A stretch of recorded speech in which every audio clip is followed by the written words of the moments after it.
I have your money here. Where are my weapons? Your merchandise can be collected in the appointed warehouse. The samples look promising. Let's do business again sometime. I want my money! Give it to me! Okay, calm down. Here it is. Charming, isn't he? After visiting Hong Kong, Colombia, and Budapest, we are now on our way to the Netherlands, with one question in our mind. Is Hitman Codename 47, a game notoriously disliked because of how janky and buggy it is, the best game ever made? We are now heading to Rotterdam in the Netherlands for the next two missions.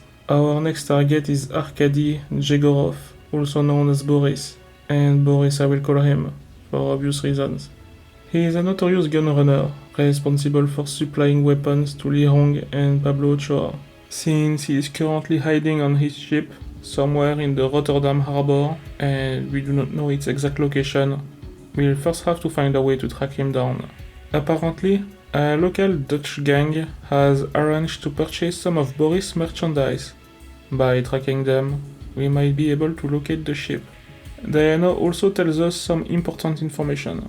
The agency's intelligence department found out that Li Hong, Boris, Franz Fuchs, and Pablo Ochoa all served in the French Foreign Legion together. Weird coincidence, if there ever was one. But we know now for certain that there is a link between our targets. Our objectives for this mission are to place the GPS tracker on the gang's car, then move it to the money suitcase, and finally, give the suitcase to Ivan Zilvanovich, Boris' right hand. Stealth lovers, I'm sorry. Close your eyes, close your ears, because things are about to get messy. Since this mission cannot be executed without using violence, I'll bring a Pentagon knife, a silenced Beretta, and a Heckler & Koch MP5 SD. I'm sure you've already heard of or seen an MP5. In this case, the SD means it is silenced. With that, I'll also grab as much ammunition as 47 can carry.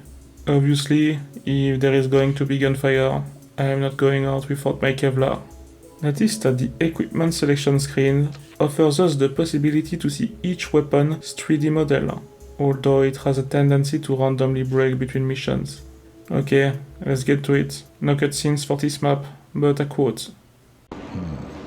Rotterdam Harbor. It's not exactly a tourist resort. But then again, I'm not here for a vacation either. As soon as 47 finishes his quote, we've already found our first victim. We'll take everything from him. By that, I mean his life and his dignity, which will allow us to enter the bar close by. If we do not wear biker clothes, then that chap refuses to let us in. Before heading for the bar, we'll switch the train tracks so we won't have to come back to do it later. Notice that the guy is looking after the car, and we might want him to take a break. The bartender will help us find a solution. That girl has a lot of talent. Yeah, man. In all the right places. I'm kind of her manager, if you'd like an introduction. Is she a good talker? She's a good dancer. If you like, I could arrange a private session, maybe. Set me up for a meeting. Tell you what, if you wait for her in her dressing room backstage, she'll be right with you after the show. We'll go in the back room to meet with Sandy. She'll find a solution to all our problems. Hi, I'm Sandy. What can I do for you? I have this guy watching my car out front. How about treating him to a good time on my account? Now I'm disappointed. I thought you were my date. No. Now where's this friend of yours? Outside. I'll be there in 20 seconds. Before we leave the bar, let's talk about the soundtrack, as this is the best area for it.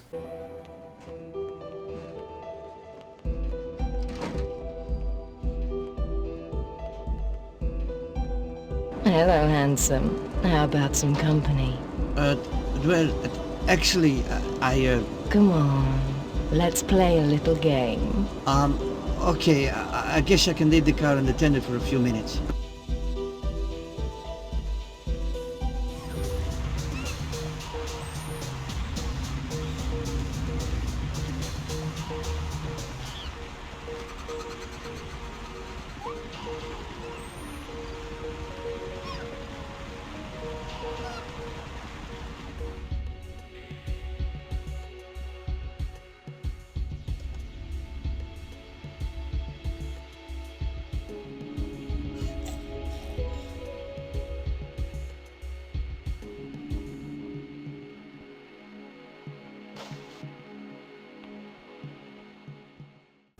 I personally love it, even though Hitman 2 Silent Assassin is even better in that sector.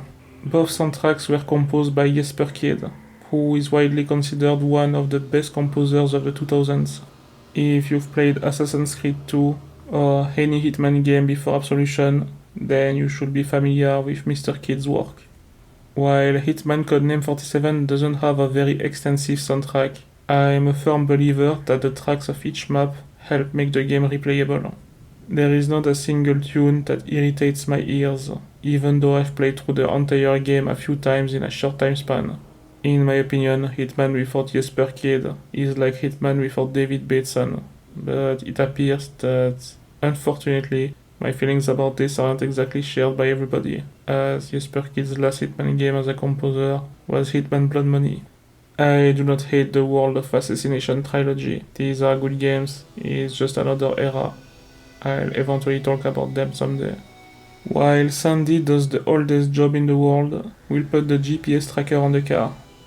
I wish I could tell you to look out for something, but while the game has an 18+ rating, it's not coming from anything erotic, and Sandy won't do anything else than dance. Another mission featuring RNG. There are 4 possible warehouses which could potentially host the appointment. How could we know which one it's gonna be? We just set the wheels in motion by putting the GPS tracker on the gang's car. They'll soon lead us to the right place, and all we've got to do is follow them. Earlier we switched a train track. We didn't do it for fun and giggles, but because each warehouse is blocked by a locked gate. Our goal is to divert a train to ram through the barrier blocking our path. That first switch is mandatory for every single gate, which is why we bothered flipping it from the start. In this case, we ended up having the quickest path possible, which required no further action from us. Overall, this puzzle ain't rocket science. Once you figure out how it works, it only takes a few seconds to progress. There are 3 ways to be certain we're in front of the right warehouse. The first is obviously the GPS, which is a huge help. The second is the car that should be parked somewhere nearby. As for the third, it's the dogs. They are everywhere. Listen, Johnny, if these muds don't make your consciousness take a leap of a few thousand years back into your DNA, then your survival instinct might be failing. My only advice is to take out your gun, because these canines have more in common with Spartacus than with any Labrador you might have at home. Outside of avoiding them, which I wouldn't suggest if you value your anatomy, there are no ways to prevent their death. I personally always favor my Italian friend for that job. I'm not talking about Mario, but my Beretta.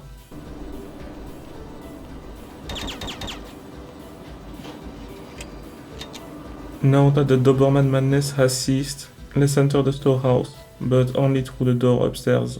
Here, we have a lot of cleaning to do, but the good news is that we brought a lot of soap with us. Our objective requires us to kill them all, or else they won't allow us to tamper with the briefcase. We'll use another tool this time.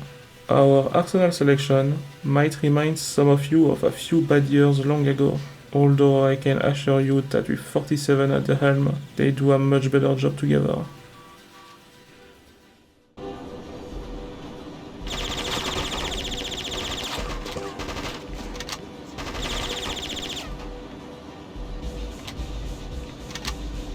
Now that we've killed them all, we have to prepare for Ivan's arrival, which should happen in about 5 minutes.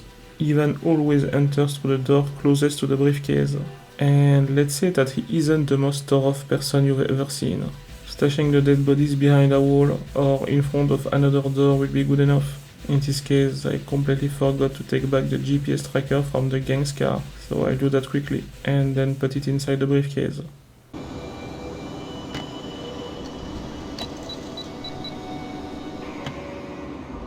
Everything is clean. We could probably even eat off the floor here, if we overlook the pools of blood everywhere and the guns lying around, but that's a detail. As for the dead dogs outside, it's a nasty neighborhood. Ivan has finally arrived. I have your money here. Where are my weapons? Your merchandise can be collected in the appointed warehouse. The samples look promising. Let's do business again sometime. I want my money! Give it to me! Okay, calm down. Here it is. I guess Ivan will not even take the time to look inside the briefcase. I wonder why Boris has a goon like this as his right-hand man. That's it, mission accomplished. The GPS tracker inside the briefcase we gave to Ivan led us straight to Boris. We now know the whereabouts of Boris' ship, but there is bad news. First of all, Boris is about to leave Rotterdam, meaning the entire area is locked down with guards at every gate. A uniform won't help us pass them, as we lack the secret password. And secondly, there might be a nuke on board. Yeah, only that. While Boris might have very loose recruitment standards, he makes up for it with the weaponry to deal with his staff inefficiencies. So, our objectives are to eliminate Boris, disarm the nuke, and take the ship to international waters. For that, I'll grab the exact same equipment as the previous mission. A Pentagon knife, a silenced Beretta, an MP5 SD, body armor, and a ton of ammunition. There are a few ways to execute this mission, and I hope you won't be surprised to know that it is actually the hardest mission in the entire game, but also one of my favorites, alongside the assassination of Li Hong and say hello to my little friend, the final Colombian level. Unlike those other two missions that I consider easy once you know how to proceed, it is very much possible to screw up and fail this one even though you know it well. There are guards armed to the teeth everywhere, and if we botch shit, Boris can either escape in his car or the nuke will explode. Also, the game doesn't tell you about something very important that we're about to see in a few seconds, but to get there, we actually need to start the mission. We'll start on the pier, and getting at these guys is going to be easy. See that guy over there? We'll slowly creep behind him, and then activate the stealth stance so he doesn't start shooting at us. The stealth stance is rarely ever used in Codename 47, because most of the time, guards are not hostile. We can simply position ourselves behind them to slice their neck. That isn't the case in this mission. If this chap notices me behind him, he is going to start freaking out really badly, so let's just make it easy for him. Weirdly enough, we cannot crouch in Hitman Codename 47. The only two stances are standing and sneaking, with running being only available through the standing stance. Now that the guard went beddy by, we'll drag his corpse off the pier, because a patrolling guard will see him otherwise. Hiding a body is sometimes a pain in the ass due to the physics, but those same physics can also help us. I'll use a silenced Beretta to shoot the body and push him off the edge. The next obstacle is going to be the infamous gates. As I said earlier, a uniform isn't enough to pass through these, because we do not have the passcode. You would be tempted to take out a gun and deal with this through another form of communication, one more in line with our field of work. But I encourage you to rethink this. There are snipers on almost every roof, and these guys are armed with M4, which easily leave marks on the body. While it is possible to finish this mission this way, it will require us to also use a sniper rifle. Instead, what the game doesn't tell you is that following another guard to pass through the gates actually works perfectly fine. I do not know if it's intended or if it is a bug. I assume it is intended, because otherwise the mission will be devilishly hard and require perfect knowledge of each enemy's position. By knowing this little trick I just mentioned, we'll be allowed to pass through every single gate blocking our way pretty easily. Although it isn't enough to make this mission a breeze. We passed 3 of them to reach the ship, but we are not gonna board it directly. Instead, we'll wait for the second patrolling guard to pass to then slice this dude and drag him far away. If done properly, nobody's going to see us, but it is easy to fail. And waiting for the second patrolling guard is mandatory, as I've had a few cases where the first one acted close to a sentient being. Also, I believe the window between the second and third patrolling guard is greater than the gap between the first and second. We'll drag this chap where nobody will see him, and luckily, the ship covers us from the 2 sentries up there in the crow's nest. We won't take his disguise just yet though. Now we'll head toward the eastern gate, and we'll once again use a colleague to pass through the 2 checkpoints awaiting us. The reason we're going there is because there is a stash awaiting us. We have to draw our Beretta before reaching it though, because there are dogs. We've reached our quota of animal violence for this video, so we'll skip directly to why we are here. The stash features a few interesting things. A shotgun? No thank you, I'm not suicidal. An MP5 SD? Why not? A hardballer and 2 Beretta? who cares? What we're actually here for is the car bomb and the sniper rifle. It doesn't feature a silencer, but it will do. As you probably could have guessed, if anybody were to seeing us carrying a sniper rifle on this mission, they would inevitably take great offense. But I'm not planning to kill a target with it. I simply want out of this area. You see, once we reach the secret stash, patrols mysteriously stop moving, and therefore, we're stuck here. Does it make sense? I do not know. It doesn't have to. It's a video game. We're here to be challenged. And in this case, our only way out is through the lens of that gun.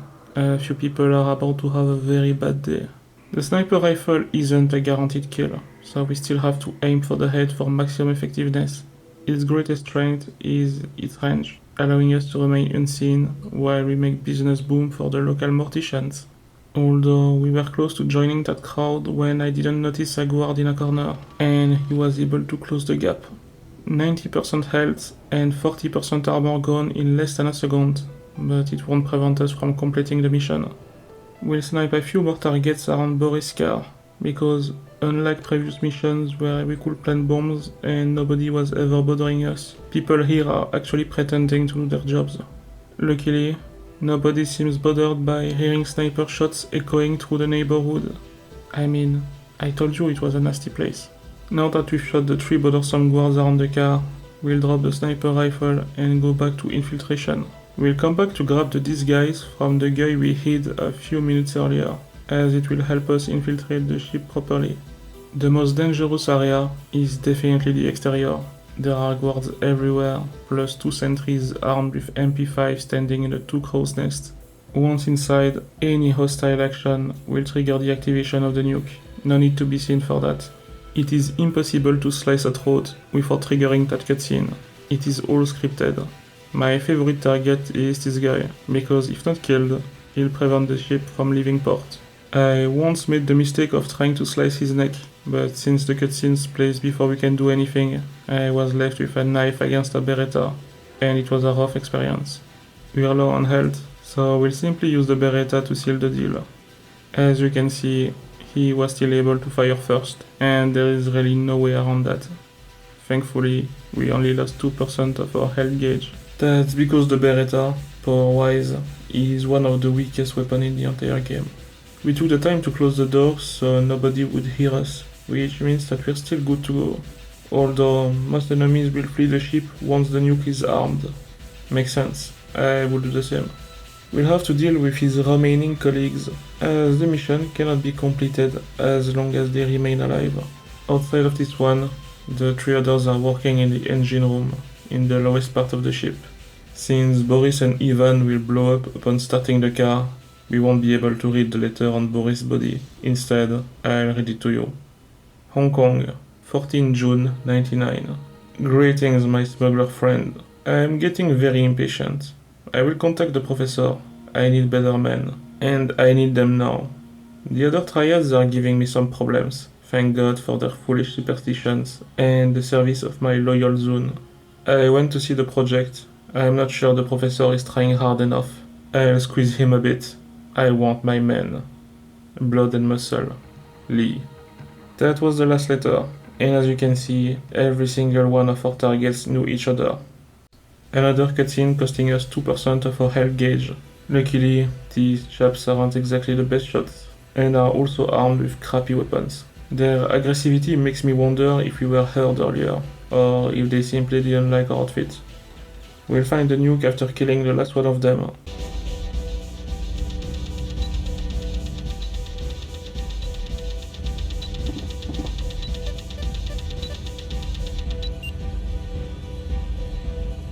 We now have to head for the bridge. Slicing the captain's throat will be child's play. We'll then drive the ship into international waters.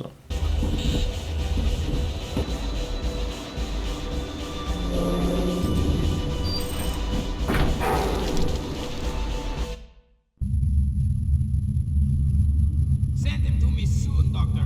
I have some errands for him to run. In Hong Kong, he will be a most unpleasant surprise to my enemies. Professor, does he know that we are his fathers? Not yet, but I'll send him to visit you when he is finished. Then you can tell him the good news.